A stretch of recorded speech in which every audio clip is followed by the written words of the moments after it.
Welcome to another edition of Carnivore News. I'm your host, Jeff Sherman, along with Dr. Eric Lopkin. And Dr. Lopkin, you kind of are going to take the lead because you've done the due diligence, and let's review what's in the news this week.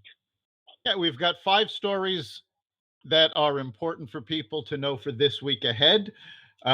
Top of the list, unfortunately, is the impeachment. Hearings are scheduled to start on Tuesday. Ken Starr and Alan Dershowitz are headlining Trump's defense team. And right now, the big issue with this is there's an uproar over some comments made by one of the Democratic House members stating that Trump has to prove his innocence. Republican members are up in arms saying no American ever has to prove their innocence. It's up to the courts and the prosecution to prove their guilt. So we'll see what happens there. Interesting. I just want one little comment on Dershowitz. That's a very interesting addition. The longtime Democrat. We'll see how that plays out, correct? Yes, we'll see what happens. Very good. All right. This week also kicks off Davos, the 50th World Economic Forum.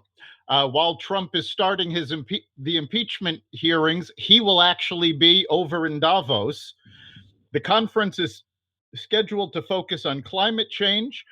However, Trump is in attendance. He did not go last year. The heads of other states, France and Britain most notably, are not coming. So interesting. We'll see what happens with this. Also on global trade tensions around the world are easing, primarily because Brexit is now solidifying and they know what's going to happen going forward on that, as well as the U.S.-China trade deal and USMCA both being approved. So now the global economy is sort of taking a breath and letting those tensions go. Interesting. Just a little comment on my side of it is that, yes, it seems like economic, and I'd like to use just a little bit of input. No big deal. Usually when we do the news, we don't really comment. But I think tensions, anxiety over recession are easing, correct? Yes, anxieties over recessions are easing.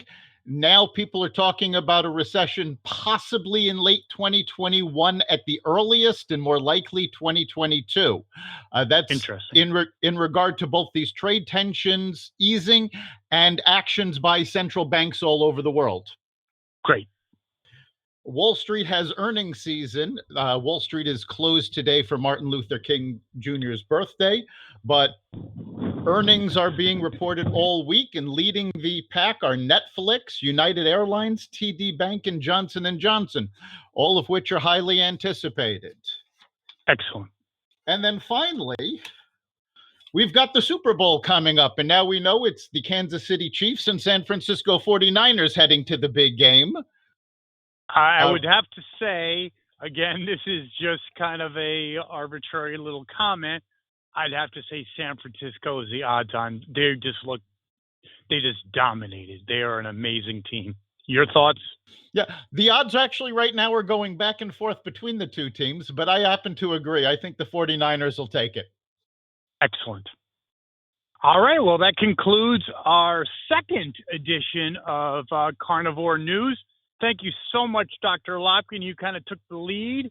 A lot of things, the news kind of agenda. And as we move into next week, I'm sure impeachment's really going to be at the forefront. Most likely. Thank you very much. And we'll be back next week with another edition of Carnivore News. And also later in the week, we'll do Carnivore Bites. All right, Carnivore Bites, where we give analysis of issues, not just the headlines. And also coming up in February, we'll be returning with Carnivore Radio online with guests and call-in opportunities for our listeners. Great. Thanks so much. Take care. You've been listening to Carnivore Bites, part of the Exvadio podcast network. You can catch us every week on carnivoreradio.com, exvadio.com/podcasts, the Apple Podcast Store, Google Play, Spotify, iHeartRadio, and wherever you find podcasts.